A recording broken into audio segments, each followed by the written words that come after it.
And we are live. Guess what? It's Thursday night. So, as you might understand, you might know, you might not know, it's Wait, Did I Roll a Wild? Your Marvel Crisis Protocol vlog. I am joined by Dani this week. We're going to be talking about some Ghost Rider. We're going to be talking about the event that we're running in just a few short hours. And some people might describe that as actually just a few short days. It's 2 days away. This Saturday, we'll be running an LVO qualifier at Bearded Dragon Games right above the studio space. Yeah. So it should be pretty dope. It seems like we have 16 people signed up. People are coming from literally all over the world for it. Flying in, driving in, taking boats, taking trains, taking cars, but mostly just that latter one. Wait a minute. Planes, trains, and automobiles? And automobiles, that's right. That's crazy. And we'll be giving out these awesome, beautiful shower curtain rings, which you could use as earrings or to hang a shower curtain with, or a number of other features, really. Are we giving out a set or just one? Just one. It's one that fell off of my shower bar. Okay. So, cool. And you can aspire. You gotta collect them all. Correct. So keep coming back. Right. I will make sure that more of Tim's shower curtain rings fall off. I believe it. But in addition, or I guess as a segue from an LVO qualifier, just as a reminder, this stream, this show, this network is sponsored by Frontline Gaming. Mm-hmm. So if you are looking to grab some mats, maybe some terrain, maybe a whole bunch of different things, you can do that at Frontline Gaming. If you use the link that is in the show notes or on the YouTubes, you can help support the network directly. So we really appreciate that, and we really appreciate Frontline. Yeah. But Danielle, let's get Timothy right into it. Okay. Games played.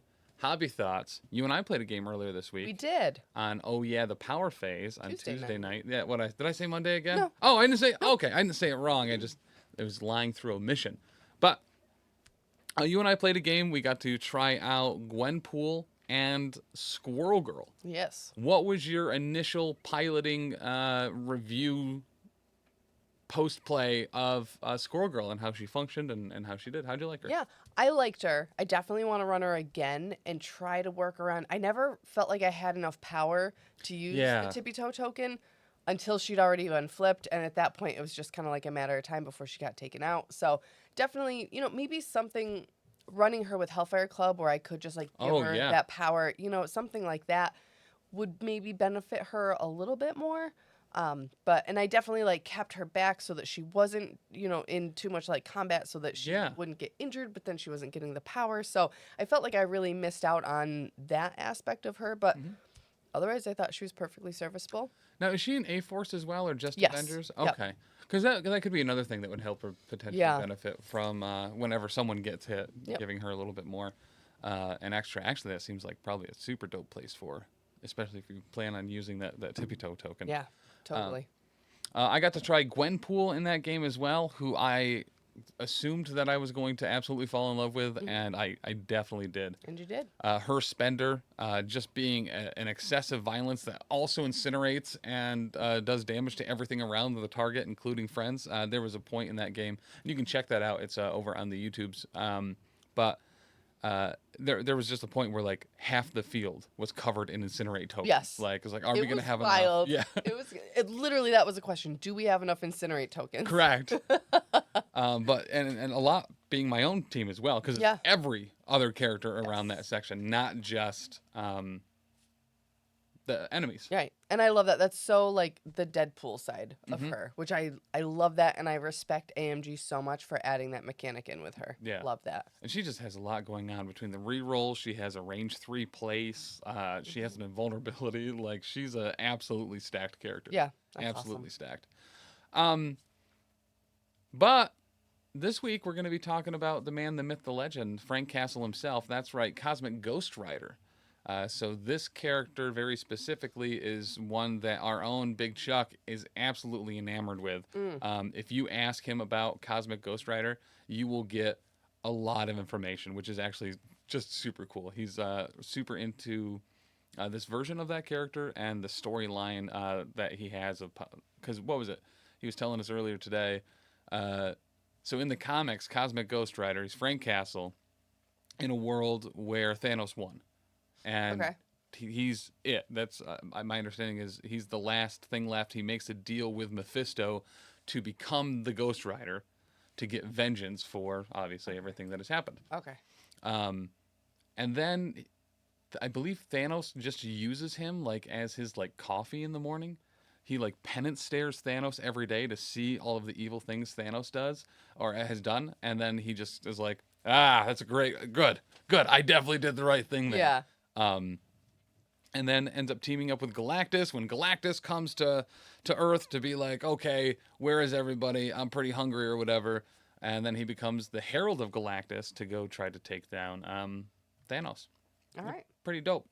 So I definitely thought I was crazy because I was like, wait a minute. Frank Castle. Yeah. That's Punisher. Mm-hmm. But that makes sense. Okay. Interesting. I like that. Right? It's kind of like, who was it when Juggernaut, somebody else, Colossus gets the bands. Yeah. Right? It's Yep. kind of like that same kind of thing. Very much so. And also, Chuck told us in that particular story, I guess, speaking of Juggernaut, Howard the Duck ends up getting the Crimson Band, or the powers of Sidorak, and becomes Juggerduck. That's awesome. Right? Juggerduck. It's difficult to not roll your eyes a little bit on that one, but like, if we do end up getting Howard the Duck, like how dope would it be to have it be Yes. the Juggerduck version of Howard the Duck? That would be the way to do it, I think. Right? Yeah. I think so too. Oh, before I forget, I moved on too quickly. Did you hobby anything this week? I did not hobby. I also did not hobby I like anything this week. anti-hobbied. Like before A protest to the regional I hobby? was like, no. Dan was like, here, do you want to shake this paint? And I just knocked it out of his hand. Get that away from me. Just throw it to the ground. On like right before our game on Tuesday, our kids had their spring concert. Yeah. And Dan and I our marriage now revolves around like we talk about the kids and the network, which hold, equal places of importance in our lives. And so he was like, oh yeah, before you go, like you might want to, he's like, I got a magnet out for Squirrel Girl. He's like, you might just want to glue it. Or he was like saying he would glue it. And I was like, all right. And then I left before him and I got here to get the stuff. And I like picked up Squirrel Girl and I saw the magnet on the table and I was like, nope. I'm not touching a single thing of glue. Goodbye. I refuse to glue that magnet on there. Nope, not happening. I suppose. So I did actually do a little bit of hobbying this week. I don't know if this counts as hobbying or not, but Taylor made that really great board that we've been using for Shattered Point. Yeah. And because there's only one mission out currently, I was like, we should maybe we mark this board. So we know where those things go because we have to tear it down or whatever to play MCP or other games. So he allowed me to do that, and I took a pen and just poked holes in the board where the objectives are.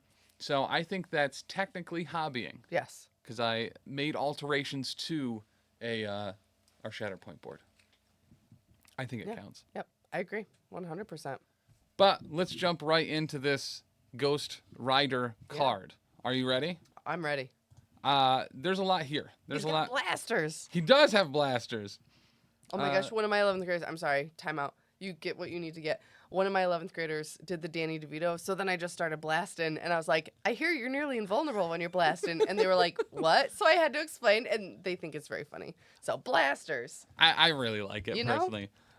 So, yeah, let's just start at the top. This is a stacked card. The OG Ghost Rider has a lot on his card in addition to this, but... And I just out of the gate, I am insanely excited to have another motorcycle in the game. Oh, yes. Just in general. So I'm going to make a call to action here, and I'm going to ask that each and every single one of you that end up picking up Cosmic Ghost Rider, do not send me the motorcycle. Don't. It's integral to that particular model. I would not suggest sending that at all, so don't do it. But let's get started. So he's 4s across the board. 4 defenses, which is already pretty dope. He also has 9 stamina on his healthy side, 7 on his injured, for 6 threats. So going up toe-to-toe with characters like Hulk, She-Hulk, Magneto, it's a commitment to bring a character like this. Yeah. And we've seen there's kind of a tall meta right now, right? Where like even... like Guardians is running Thanos with 2 stones. Yeah. Or people are throwing Hulk or Immortal Hulk and pretty much anything that they'll fit in. So having another tall character, I think, is going to find a home very quickly. I agree. So size 3 and medium movement. He has a motorcycle, so he's going to be blasting around pretty fast. So the medium movement on what I'm assuming is probably going to be one of the bigger size bases. It's already going to be a pretty maneuverable unit. And all of that is a slight upgrade from original Ghost Rider, where he had a 3/4/4 for defenses. Yes. And he had 8 stamina at a cost of 5. So a little bit of improvement for that additional cost. We'll see if that equals out. Yeah. You know? I forgot that he did in fact have a weaker defense, the OG one, with the physical. So no weaknesses here, and he's immune to incinerate, which we'll go over a little bit later. So actually bringing down this character, you might struggle with. Yeah. Oh yeah. So for his builder, it's called Hellfire Blasters. Pow! Blast. And then I started Hellfire Blasting. Yeah. It is an energy attack, range 4, strength 6, and it is a standard gainer. Yep. So he might be struggling for a little bit of power here and there, as he has no standard builder. After this attack is resolved, this character gains 1 power. So great range. It's energy, which is, I think, one of the weaker overall defenses. I agree. So I mean, but that gainer though. That gainer, though, on a 6, that seems like one of those mechanics that you would put on like a 2 or a 3. Sorry. Oh my god, I'm choking on my spit. I agree so much. I'm choking on my own spit. It happens to the best of us. I'm sorry. Oh my gosh, I'm just so enthusiastic about my agreement in this. Yep. And if you guys ever come to a convention and you see us out in the wild, if you do agree with anything I say, please make sure to choke on your spit. You have to. Then I'll know. You're contractually obligated. It's like a cue, yeah. But yeah, that seems a little bit out of place first. There might be something later on in the character card that rectifies that a little bit, because he does have a pretty expensive spender as well. Yeah. In the Power Cosmic Penance Stare. Why don't you read through what exactly this does, because there's a decent amount going on with it. Yeah, so this is a mystic attack. It's range 2, strength 12. Strength 12. 12. But it does cost 6. Target character does not gain power for any damage dealt by this attack, which, ooh. That's some really great, like, anti-immortal Hulk. Yeah. On a strength 12. And on a crit, a wild, a hit, a shield, or a skull, dust to dust, change each of the target character's blocks to a skull. So if you get one of each of those, yes. Yep, and it's all of them. It's not one. It's not like a pierce. It's just straight up, hey, guess what? You didn't block anything outside of your crits and wilds. Yeah, that could be potentially pretty devastating. Yeah, that's beefy. And I feel like energy attacks, I do feel like, or defenses, I do feel like are standard pretty low. I also feel like mystic defenses against the right squad, that is detrimental to the max. Yeah, it's wild, right? So we have a lot of characters out there that have that like 2 mystic defense. Then on the flip, you have a bunch of characters out there like all the wizards and Magneto that like, and Mysterio that have like 4, 5s, and 6s standard. So it's a little back and forth there, but. Yeah, overall. Strength 12? Yeah, with 12 dice, the odds of dust to dust popping off are probably somewhat likely. I don't know exactly what the stats are or the breakdown is on that, but I think it should be relatively reasonable that should be triggering. And just to give some perspective, looking at his old card, his mystic attack, his mystic spender was a range 3, strength 5 for a cost of 5. Right. So this only costs 1 more, and you're doing more than double. Yeah. Potentially. But at like half the range though too, and maybe even less. I forget the difference between the range 2 and the range 3. I think the range 3 is 6 inches, and range 2 I think is only. It's probably half that. Yeah. So like you're in melee for this. You're not stealing glances from across the room. You're getting up and close and personal for it. And I was today years old when I realized that those, it's not 2 inches. I thought it was 2 inches and 3 inches and 4 inches. You know, I don't know. I'm not good with those spatial awareness. I think the range. Yeah, so range 3 is 6 inches. I think 4 is like 7.5 or 8, and then 5 is 10 inches, if I recall. Okay. But that's really funny. Yeah. But yeah, you're right. You are with this one. You have to get real close. Mm-hmm. You're going to be at range 2. Still though. Right? Whew. Is this the first attack that makes you buy a second set of dice? That's a great question, Mr. Tisdale. And yes. I mean, you should buy an extra set anyway, especially when you're getting up there for things like Helios laser bombardment, or trying to think about other attacks that go above 10. I mean, I'm sure they're out there. When you want to punch your excessive violence with Hydra Bob. Yeah. You know what I mean? Yep. Dan does confirm in the chat, too, that range 3 is double range 2. Nice. So, thanks, Dan. Tisdale has 50 dice, so he's golden. Listen, it's a good spot to be in, for sure. Are you, though? Is it enough? Is that enough for a really doped out Helios laser bombardment? You can have a maximum of 10 characters. Nope. It'd have to be a maximum of 9 characters to get off a Helios laser bombardment with maximum power. Because you can use 8 2 threats and then Iron Man. And you'll be one, yeah. I think that's how it would work out. So that would be 80,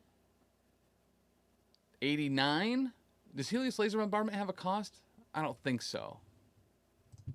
MCP. All right, let's do this math really quick. Yeah. I'm actually super curious about what is the maximum amount of dice that you could potentially need. So with Helios, if y'all didn't know, Tim loves math. I do. Statistics. I do really like. So you could get off a Helios laser bombardment with 90 dice. I think. Yep. So, I mean, listen, sounds like you're halfway there, Tisdale. I guess you got to keep going. Baron of Dice seems like a great place to get them. But or your local game store, like Bearded Dragon Games online. Use that code PCME10 to get 10% off your next 5 sets of MCP dice to really pop off with some laser bombardment. And don't forget, if you pre-order stuff, you get 15% off. It's true. 92? Is it 92? That's bananas. I figured it'd be 80. I think it'd be 90 exactly, right? Oh, there's a base to it. That's right. I was thinking of just the power that could be spent. Great point, Dan. Yeah, so 92. And I don't think that there's a better way to add dice more than 1 for 1. So like thinking of maybe like Death's Decree or something like that. But once again, that's going to be in a situation where you have a different character using up threat, and you just need as many bodies as possible. Yeah, it is strength too. Nope. Yep. So that was a great call. Trying to think if there's any 2 threat that could provide. All right, with 4 hammers, right? So now that's 96 dice. I'm curious. So let us know in chat, and let us know on the Facebook or the YouTube, if you're watching this on YouTube, what other ways you could get more dice on a Helios laser bombardment. Because I'm super interested in exactly what the maximum amount of dice you would possibly need are. But I guess back to Ghost Riders. Thank you for coming with us on that trip down the rabbit hole. You can actually. So speaking of the Power Cosmic Pennant Stare, right? Only range 2, but good news. His first superpower is Interstellar Hell Cycle, which costs X. This character may spend 1 to 5 power to use this superpower. Place this character within range X of its current position, where X is the amount of power spent. The superpower can be used only once per turn. So we've already kind of talked about, right? He's going to have some issues generating that power, and then he's going to have to use it to teleport. And I think we've talked about this before, where it's at least our assumption that characters like Nightcrawler will probably have a teleport that is the same as this. I would assume so, yeah. And we've seen it with Magic to a lesser degree, where it costs X and the character can spend 1 through 3 power and then goes either range 1, 2, or 3 away. Right. And I do like this as well, because as this motorcycle does not have wheels, he's not getting a long movement. Right. He's placing exactly. And I do like that. And I think it's fair, too, because, like, I don't think that it's fair to say, like, spend 4 and get a long movement. Like, Yes. I think that it is a good idea to, you spend this, you get this much movement. Mm-hmm. I just think that that's fair, and it really adds to the balance of the game. Yeah. I think. So another props to AMG there. I completely agree. Yeah. So now you'd have to be pretty capped off on power if you're going to be the maximum you'd be able to do to get this off and use a power cosmic penance stare would be range 4. Yep. Interesting. All right, tell me about them chains of Sidorak. All right, so this costs 2. Choose a character within range 3 of this character and push it toward this character short. Then the chosen character gains the Incinerate special condition. A character can be affected by the superpower only once per turn. So I love that. Yep, like a get over here kind of deal. Correct. Mm-hmm. And we've been playing a bunch of Shatterpoint recently. And Darth Maul actually has an ability that's very similar, where he can pull someone range 2 closer to them, and then they get exposed, which is like a defensive debuff. So very similar there. That's and I love Incinerate. Yeah. Oh yeah. Incinerate's a big pain in the butt. So maybe you don't need to Interstellar Hell Cycle to get somewhere. You can just pull someone right to you and incinerate them, and then you're really gonna pop off. I really like that quite a bit. Yeah, and I could see that too. Like if you have Cosmic Ghost Rider in like range, if there's some kind of like you have to be within range of whoever for, a tactics card or some other kind of superpower or whatever, and you don't want him to go all the way over there, bring that little fool to you, and then you can give him the stare. Right. So I really like this toolkit because it's incredibly versatile. So when you really want to pop off, because you spent a lot of threat, right, to bring Cosmic Ghost Rider in, between Interstellar Hell Cycle and Chains of Sidorak, making sure, like, your activation, those are both off action, so you can do them without, actually spending a move action, but just that tactical thought process of, like, okay, I need to complete these things. I can teleport over here. I can pull this guy maybe off a point. I can incinerate him. I can use this to try to, take him down or KO him or daze him. I really like the toolkit so far for this particular character. And I think it's going to lead to 10-minute turns for Taylor. Oh, gosh. Right? Oh, gosh. So next up on the list is the is a reactive Cosmic Justice on Wheels. This is 3 power.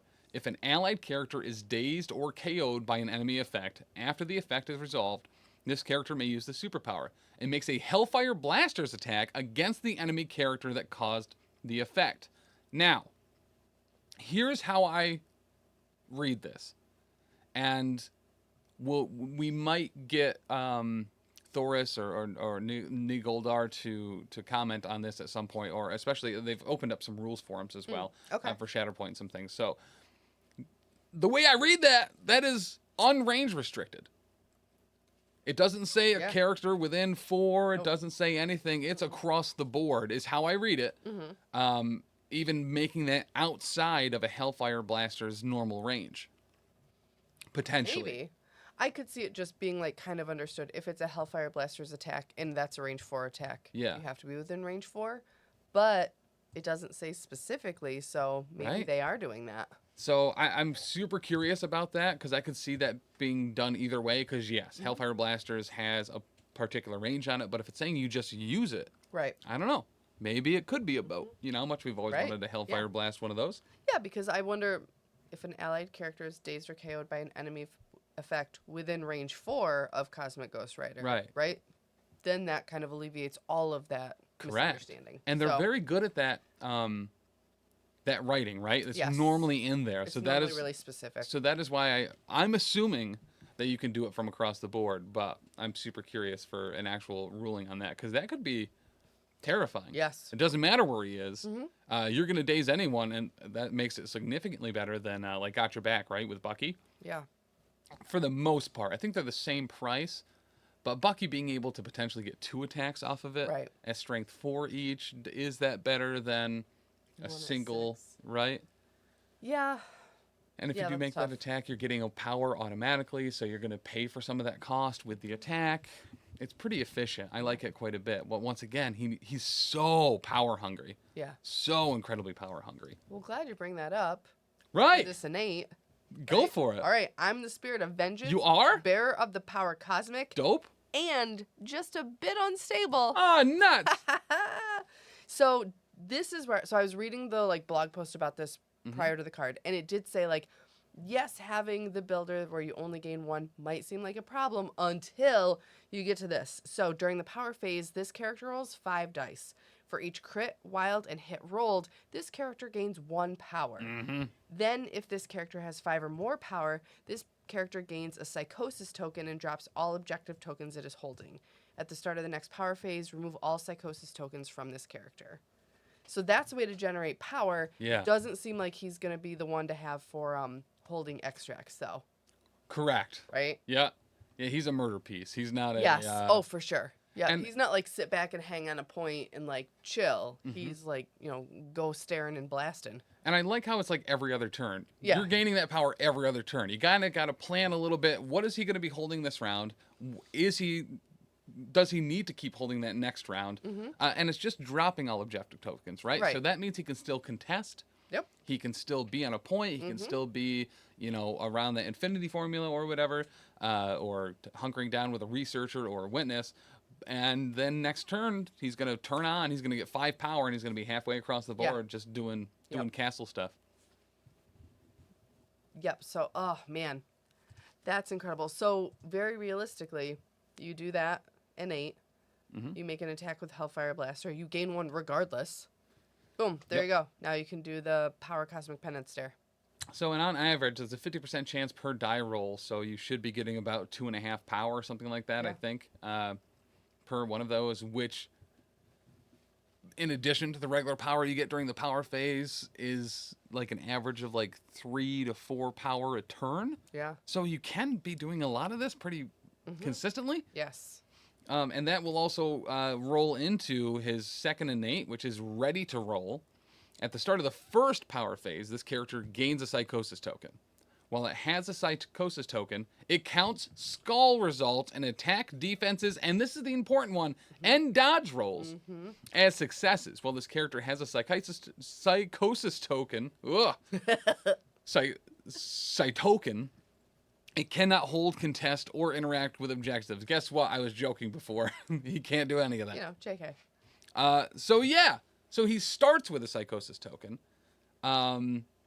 Which means he is not gaining that additional power turn 1. I think that's actually super important, especially for balancing on a character like this, that you're not going to have any of those like turn 0 plays while I put Ghost Rider Hero so he can just teleport all the way across the board, pick up all the objectives, and now he has 4 hammers and all my guys are dead. Yes. That's another good balancing mechanic, honestly.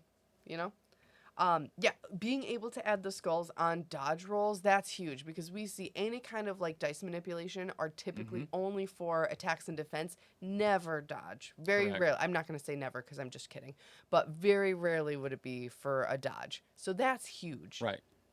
Dang. I feel like it's just Scarlet Witch that gets skulls on dodges, or maybe it's just attack and defense. And that's why he might be like one of my new. Yes, so she does get it on dodges as well. So these two together are really just kind of like at home in a Tim France list where I'm expecting to roll a bunch of skulls. Yes. So I really like that. Very fair. Marsupial 311 says halfway across the board doing hood rat stuff. Always. You know him. He's Frank Castle. That's all he knows. And Earth is pretty much his hood now. Actually, most of the cosmic space. Yeah. It's like easily twice as big as like Wisconsin. Yeah. All of the cosmos.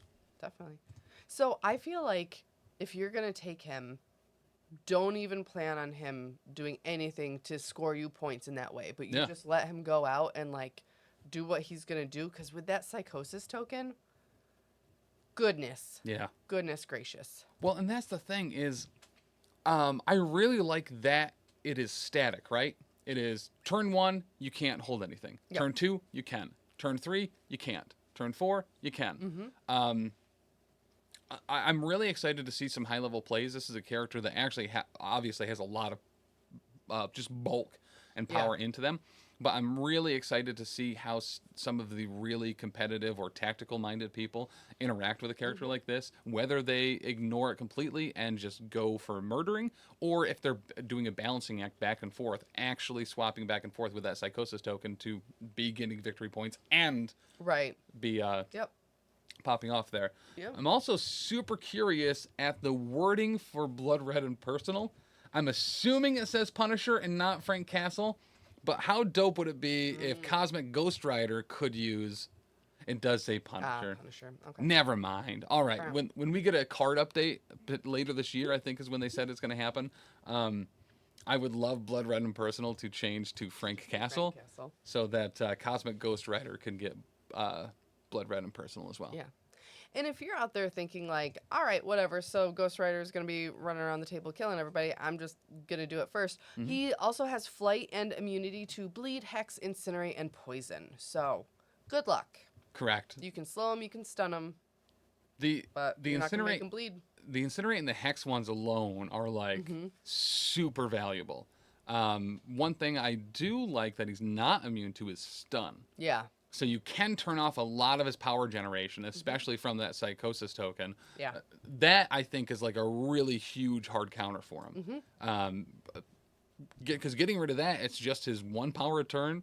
Yep. And, every time he Hellfire blasts. And that's going to limit him heavily. Yes. I don't think we've seen a character so far maybe that is that hurt by stun. Because a lot of the big characters like She-Hulk and Hulk, I think, are immune to it. I'll look it up. I know a bunch of like the characters that are like, wow, they don't have great ways to get power. They're immune to stun. She-Hulk is not, just poison. Maybe I'm thinking of just OG Hulk. Yep. Okay. OG Hulk is immune to stun. And probably someone like Dormammu as well. Immortal Hulk is as well. Gotcha. Yeah. Oh, Dormammu is not. Oh. All right, but yeah, stun stock going through the roof right now. Really like that quite a bit. And then on his injured side, he does flip over to have a little bit less stamina. So we've seen this in a bunch of characters, especially the stronger characters. This is still going to be an incredibly tough person to take down. Deal with the devil not being able to be used here. So once he's down, unlike the regular Ghost Rider, he is in fact down. But gosh, it's going to be a long time to actually churn through all of that stamina on the way there. It doesn't look like any of his other powers change on this side either. No cost changes, still immune to pretty much all the dope stuff. And the Psychosis token stays the same as well. So, I mean, just broad strokes, what affiliations do you think that he's even going to be a part of? Or is he similar to OG Punisher and just completely unaffiliated? I want to say he might just be unaffiliated. Yeah. I feel like that makes a lot of sense, especially like with his story and with the way that you can use him. I'm not sure. Yeah, I don't see him fitting into anything. No, I can't either. Right? Yep. Unless there ends up being like a power cosmic thing. Fair. Or Guardians? Maybe Guardians. I was thinking that too because they're very cosmic. Yeah. But I have no idea. That's my gut reaction, but I'm not totally sure. Potentially Black Order because he palled around with a baby Thanos for a long time because he travels back in time at one point and goes to, correct it and ends up not killing baby Thanos, but then raises him to just be cool instead of a dirtbag. Nice. Apparently he is confirmed Guardians and Defenders might be Black Order. He does come with a Black Order card. Ooh. So I was actually just thinking, I wonder what tactics cards he'll come with. Yeah. Because that'll be cool. Well, thank you, Dan. Yeah, so actually that's quite a few things then. The Black Order, that one is kind of neat. Seeing him in there with Thanos getting VPs per kills is, a great way for him to be affecting the game while he's unable to hold or contest things. Right? Like, however he can score points. It's interesting, in the post that they have, the little write-up, it says he's out to punish and cares nothing for his allies or their meager objectives. Which is so on point, and, like, that just works so beautifully with, like, the build of this whole character. Yeah. Yep, I completely agree. Yeah. I like really that cool. Quite a bit. There's one affiliation that hasn't been confirmed yet. He's also a Sentinel with the tactics card Under Your Skin. Hellfire Club, I suppose he could belong to as well. I actually really like him in Guardians. And there's a ton of lower cost characters in Guardians. Effectively, he could replace Thanos in the whole Guardians Thanos roster right now. I would love to see that, Chuck. That would be really cool. Where would you want to play him? Where do you think he really excels? I mean, I think anywhere where you can get him more power, so like an A-Force list, Yeah. just like chucking power at Oh, him, that's yeah. or even like Inhumans? Inhumans, yep. Yep, anywhere where you can kind of shuffle around that power to just start shoveling some at him. Yeah. Just in case, you don't get those rolls that you necessarily want or need with, getting the 5 dice and rolling for your power. It's always good to have a backup, and I think that makes him very, very scary. I completely agree. To have power coming at him in a number of ways. Now, he doesn't have any terrain destruction or throws, but Brotherhood might be a good spot for power, or maybe, and this one always gets old, right? But Steve Avengers. Yeah. Or Sam Avengers. Being able to heal him up a little bit, give him power each time, and more short movements to save power off of Interstellar Hell Cycle, so he doesn't have to use that as much. Yeah. Could be dope. Once again, I'm absolutely going to run him in Sentinels and Criminal Syndicate. Always. Right? We expect nothing less. Correct. But yeah, I'm really curious what tactics cards he's going to have, especially if he has a Black Order tactics card. I wonder if that's going to be another potential affiliation leader. That's what I was just thinking. Right? Yeah. But it's got to be some buddy up, or some narrative thing, just some buddy up with Thanos. But yeah, I have no idea what that could possibly be, because they already have so much stuff about murking people. Right. So it really balance it out if they gave him something else, like maybe some places, or maybe you can give Thanos a ride. Maybe, he can, similar to like a space gem or something like that, where he can, what's the shield card? The shield mobile. He can shield mobile Thanos around. I want to take a ride. I kind of like that quite a bit. Yeah. I think he's pretty dope. Yeah, that's going to be awesome. And it will be, I'm really excited to see how Interstellar Hell Cycle works out in anticipation of Nightcrawler. Right. Because like you said, I'm assuming that those are going to be really similar mechanic-wise. So we'll see how that plays out. But again, getting something that's a little more equitable as opposed to spending 3 for a long move, I like that a lot better. Well, and I guess now that we're talking about it, because we know Nightcrawler's coming out. He's been confirmed. Yes. He got revealed at Adepticon. We don't know what he does yet or how his teleport's going to work exactly. But I could see it being a slight variation of this one, similar to how Magneto can throw things forever as long as he has enough power. I could see the same thing on Nightcrawler, where he gets teleports that just increase in power and can use it multiple times. Okay. So instead of having I just get this once per round, it's I can teleport maybe up to 3 away for 1 power, and then I can keep doing it, but each additional time I use it, it costs 1 additional power. I think that'd be... I wonder, too, with Nightcrawler... Sorry, this is wild speculation, but that's what we're known for. Correct. I wonder if he will be able to teleport allied characters with him, if they're within range too. Yes. Right? And maybe an additional power if he's teleporting somebody else with him, but that's kind of a Nightcrawler thing. It's to bring people with him. Yeah, so I wonder if it would be like a stat, or maybe it'll be 2 powers. Like, I could see them doing it in a couple different ways, where he can pay X to teleport himself plus 1 additional ally for each power spent up to range 4 or 5 or whatever away. Yeah. I hope it's not a tactics card like Special Delivery. Like, I hope that it's just something like a superpower or something that he has that he can do, and not just like a one-time thing. You know, now that you say that, that sounds like probably exactly what it would be, right? Yep. Like, he'll have a really dope teleport just for himself, and then a tactics card to be able to do it with other people. Yep. But if it's a tactics card, though, then maybe it'll be both allies and enemies. That would be cool. Right? That would be really cool. No, you're not on this point anymore. Goodbye. Right? Just force port someone like Kingpin halfway across the board and then teleport back. Yeah. Yo! No! Yeah! I like that a lot! That would be really cool. Be able to teleport someone over there and then teleport back is really funny. Yes. Especially like someone like Juggernaut or someone big, Dormammu or something along those lines. Immortal Hulk, just getting him just over there. Out of the way, especially if they're a short mover. Like, they're never coming back.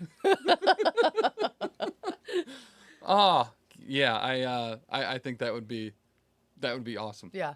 Or just some of the ridiculous things you could do with a forced teleport like that, like putting someone in range of a Hellfire, of a demon portal or in Demons Downtown, or within range of somebody like Mysterio that's going to tricks and traps, Yes, or Cassandra Nova, or or granted, and this is obviously all wild speculation, right? But Sin and Crossbones have that tactics card where they like put a bomb on the field, and then anything that is there during like the cleanup phase or whatever, like it blows up and does a bunch of like just static damage, like forcing somebody to get into that bomb. And then once again, Nightcrawler just finger gunning and teleporting away. Bye. Is really it's really funny. I like that a lot.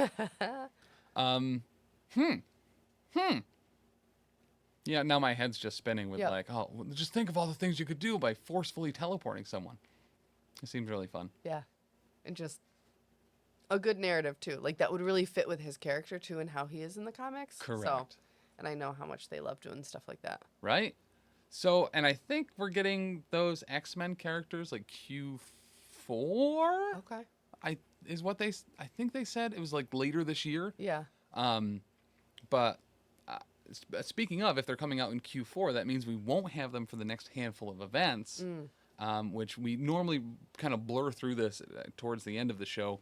But just so you guys know, we're going to be at a lot of stuff over the next few months. Yes. We're going to be at Ironweld later this month, so that's going to be Memorial Day weekend.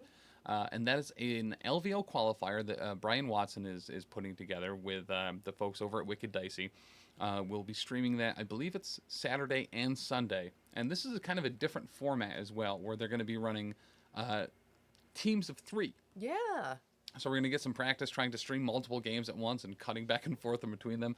Taylor is going to be very tired by the end of the... send some extra ibuprofen for Taylor. Yeah, right? I'll send my massage gun, too. Actually, speaking of, so at Adepticon, we got to meet one of our King Dean Doppelgangers, X-Paxes, and he sent into the P.O. box cushions. Because the seats at Adepticon were a little uncomfortable. Yeah. So he sent some butt cushions for us so we can have so them. Nice. Right, isn't it? Oh. He's just a dope dude. What a guy. So that's going to be Ironweld 3v3 LVO qualifier in Boston. We'll be streaming that Memorial Day weekend. If you haven't gotten tickets for that yet, or you're looking for maybe another team member or two, there are people looking to finish putting together a team. So there are people looking for 1 or potentially 2 more people to join their team. So head over to wickeddicey.com, buy your ticket, and reach out to Brian Watson. There's a Facebook group for that particular event. I'll put that in the show notes. So if you are interested, there's still time, there's still tickets, and there's still people looking to fill out their team for that event. I think that's going to be really nifty, 3-on-3 MCP event. It'll be also the first team event for that is going to be a points event for LVO, to have an LVO qualifier. So this is kind of like the trial run of this particular format and the trial run of having that qualify for points for LVO, which I just think is very neat. And I guess talking to the guys that run both Ironweld and Everwinter, Corey and Miles, they want Ironweld to be the event where they kind of try out some, not wackier stuff, but some alternative formats. It's definitely different, yeah. Right? Yep. So I'm really excited to kind of see how that plays out. And I believe on Sunday as well, Brian Watson has put together a narrative event based around Marvel Zombies. That it just seems really fun. So characters become zombies, and then they can make other people zombies, and you have this like us versus them, but like you lose. It seems it's really cool. Yeah. It's really cool. Now, do you know at all, like, because I had a blast when we played that the symbiote. Yes. Game, right. So is it something like that where like everyone has like a set number of points? Or are you like going into it and then you're picking your crises and then going like? So, any idea how that's gonna work? So, I haven't seen the player document for it, which I think he's even sent me. So that's my bad. But my understanding is it's a crisis. It's a specific crisis that you play. Okay. So I think there probably is a set number of. All right, he's explained it to me. I'm like pulling in bits like from different conversations, but I believe it's a crisis, and some characters start as zombies or turn into zombies via that crisis. So if it's only one crisis, then that means you're still playing something else with it. So the threat, I do believe, is variable. And then there's all sorts of things at the end where I think you team up with the other players that still have living characters left to fight off all of your other models that have turned. Okay. It sounds just so That's dope. Cool. That's really cool. I'll certainly find out more for next time. Yeah. But it sounds like a really cool format. Nice. So that's this month. We're also running an LVO qualifier this weekend on Saturday. That looks like it's going to have a pretty decent turnout for. That's at Bearded Dragon Games in Oneonta. There are still tickets left for that as well. You can find tickets and all of the events over at beardeddragongames.online that are run there. Next month, we have another 2 events. One con, the Atlantic City Open. There are tickets left for that. They are going to sell out. So if you haven't yet and you're interested in going to Atlantic City for the Atlantic City Open, that is an LVO qualifier as well and a Frontline Gaming event. So use that link in the show notes to grab your tickets for that. That is going to be my birthday weekend. It is your birthday weekend. I was going to mention that. I think so that must mean it's the 16th, 17th, and 18th. That is correct. If I recall. Yep. And you and I will be streaming that one correct. as well. Yes. And I think, too, Brian is running that as well. He's a busy guy. He really is. And the weekend after that, we'll be doing it's not a LVO qualifier or anything, but we'll be running another event at the art store in Syracuse. So we had a great turnout to that last time. We met some new people. Roland, Paperman, Jay, and Evan came to that as well from the 5th Trooper. They're going to be at the event this Saturday as well. And it's a really nice venue, really nice space. It's big, it's beautiful, it's clean. It is an art store. Yeah. So if you're going to be picking up, craft supplies, it's pretty dope. And they have this really neat gallery that's on the floor above. You can walk around and check out all sorts of dope art and stuff. That's really cool. And speaking of the art store, and Brian Horton is the gentleman that puts all that together. So huge shout out to him. We have a couple giveaways that we're going to be doing with stuff that he's donated. We have a Asgard affiliation box, as well as a Deadpool and Hydra Bob with the taco truck box to give away as well. And we have also been told that we are going to be able to give away a ticket to the Salt City GT. No way. Which is going to be an MCP con. It's a miniatures con that has, I believe, Legion, Warhammer AOS, Kill Team, and now for the first time MCP. So that event is called the Salt City GT. It's going to be the weekend of July 7th, and we're coordinating all the MCP stuff for that. That's so cool. Tickets are available right now. There's only 20-ish left. So that's, if you plan on going to that, we'll be there. We'll hopefully be streaming it as well. Get your tickets now for that. So that's July. August, we're trying to make NashCon work. Okay. I went last year. Unfortunately, there wasn't internet, so we weren't able to stream it. I attempted to do it from my phone with hot spotting off of my cell plan. And like a MacGyver. Right. He had a wad of bubble gum, a toothpick, and a hotspot, and it didn't work out. It did not. Yeah, we use a lot of web tools to update scores and stuff like that. So everything was obviously needed internet to work, and it did not. It did not bode well. I believe tickets are sold out for NashCon.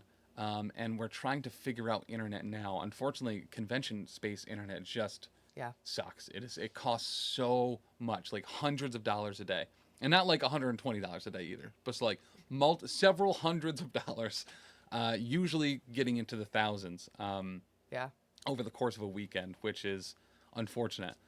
One absolute Indian good again at NashCon. Yeah, absolutely. So one absolute, I got to meet him. Not for the first time. I think I met him at Adepticon the first year we went. Nice. And he was at NashCon, and the thing that I really loved about NashCon is there are so many dope places to eat. Yeah. Oh, yeah. And not having to have the super crazy stream schedule that we normally have at cons, I was actually able to go out and have a meal with people. Yeah. And we went to this super dope Indian place that was really, really, really good. Yeah. And a Nashville hot chicken place too that I think we went to a couple of times was also just really nice. And they had this really neat system where they had like their beer or whatever was in the cups that like fill from the bottom. Oh. So it has like a little chip in the bottom or whatever. Yeah. That plugs it up so it doesn't leak. They had like random letters on them, and you could spell things with them. And there were like prizes if you were able to get enough tokens that would like spell certain acronyms or something. I love that. It was really, really cool. Having time for yourself, ridiculous. Yes. So that's NashCon in August, and then in October. This is a super long shot. We're trying to figure out because it's a massive, massive, massive, massive expense. We are attempting to try to do the WTC in Copenhagen. Which is in Denmark. It's in which there's I think 150 something people already signed up for. There's 29 teams. Yeah. And it's Teams 5-man teams. Yeah. So that is a massive undertaking. I have no idea if we're going to be able to pull that off or not, but we're trying to figure it out fiscally, and hopefully it does. But my understanding is in Europe, internet is nowhere near as expensive as it is anywhere else. So, or at least here. So we're going to try to make that work. That's in October. That would be the WTC MCP event. Like I said, 29 teams already registered from across the world. Three U.S. teams, including Nate. Nate has a team, and Omnis has a team, and I think the Infamous guys have a team as well, if I recall. And then there's teams from Israel and Germany and Denmark and the UK, and like that's gonna be just an absolutely huge event. And I feel like that's such like the symbol or the beacon of this community where like it's a global community. Right. It's so cool. Well, and just very specifically, we got to interview Simone at Adepticon, right? And she was talking about the localization of and what they had kind of learned and what they were going to do with Shatterpoint, where, and we were very lucky to get one of those early copies of Shatterpoint. We have a whole bunch of bat reps up already on the YouTube, so make sure to head over there and check that out. But it launched in like 4 languages. Yeah. Like that's so in the cool. box, like and all the cards too, not just the rules, but like all of the character cards too came in Polish and German and Spanish and French. I believe were the 4, but just like how awesome is that? That's so cool. And like good on that company too for recognizing that needs to be a thing. Oh, completely agree. It's so cool. Well, and she was talking a little bit about how some games end up kind of getting a lack of support for certain localization types. So if there's not a huge player base that's playing in a particular country or that speaks a particular language, there's like kind of some gatekeepery things that happen in other game systems sometimes, where if it's not going to meet an order minimum, it's difficult for the company in general to localize it and ship 7 copies to a particular place. But the fact that AMG has just doubled down from the start and been like, everyone gets it, it's the same core box, it makes it significantly more accessible to a significantly larger audience and makes it actually doable for the player. And think about TOs and game stores having to stock like 3 or 4 different copies of the same game that may or may not sell based on their community, and just being able to have that out of the box, right and ready to go. Really like it. So just, shout out AMG. That was a great call. Yeah. And you get a lot of extra cards, so we're figuring out what to do with all of our other cards too. But like, it's a huge box. Yeah. Huge box. Cool. Cool. And then what else? Then Everwinter in December. So that'll be back in Boston. Once again, wickeddicey.com is the place to find out information on that. And that will be a more traditional, there will probably be maybe usually Friday has like a fun event and Sunday has a fun event before the big singles event that is usually 2-day. Last year had a great turnout. We got to see Ben and Alyssa were there and Shane.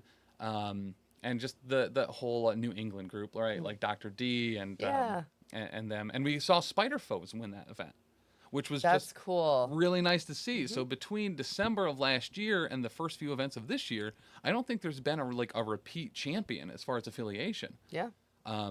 With Spider Foes winning Everwinter, and then the big huge event in Europe had Inhumans walk away in first place. Wow. We saw Shield win LVO, and what won Adepticon? It was Guardians Thanos, right? Wow. So it's like I think 2023 is a really great spot and a really great year for MCP because anything for the most part is out there and somewhat viable. Yeah. And when you have new characters coming in like Emma Frost, being able to have Hellfire Club kind of bring whoever you want. Yep. And obviously the OGs and probably the most overpowered affiliation, Sentinels, being able to bring in any character with under your skin. MCP's in a great spot, and we have a whole lot to look forward to between Cosmic Ghost Rider and the Wakandan set that's going to come out. We're getting new terrain rules. That's exciting. Right? We don't know a lot about that yet, Right. but I'm super excited for that. I'm hoping that Wakandan stuff is going to be in summer because I don't want to wait for it really. Right. But I'm super interested to see how the tournament and game space and the event space and the con space changes and reacts to those terrain rules, whether they're objectives where you get victory points or whether there's other interactions. We know that there's going to be like a car that you can load and unload vibranium out of as part of that set. So whether that's victory point based or buffs or additional powers or whatever, I'm super excited. Super excited for that. And then we have all the X-Men coming out later this year. Yeah, we like have... Freeze Boy, Dan pointed out. What? Freeze Boy. Oh, I'm yeah, just kidding. Freeze Boy. Yeah, we're getting Blizzard this year. Sub-Zero, I think, is coming out. But yeah, Nightcrawler, Bishop, Professor X, Shadow King, who I'm super excited Kitty for. Pryde. Kitty Pryde. I'm pumped for her. Right? Yep. And I can't wait to get all the information on those cards too as they start to get revealed and released. We're also getting a new Killmonger and Black Panther in the rival set box. We're getting Claw and M'Baku. Yeah. There's a lot. So much to look forward to. What I'm really hoping for is in that rivals panel that we get maybe a new affiliation leader for Wakanda in Killmonger.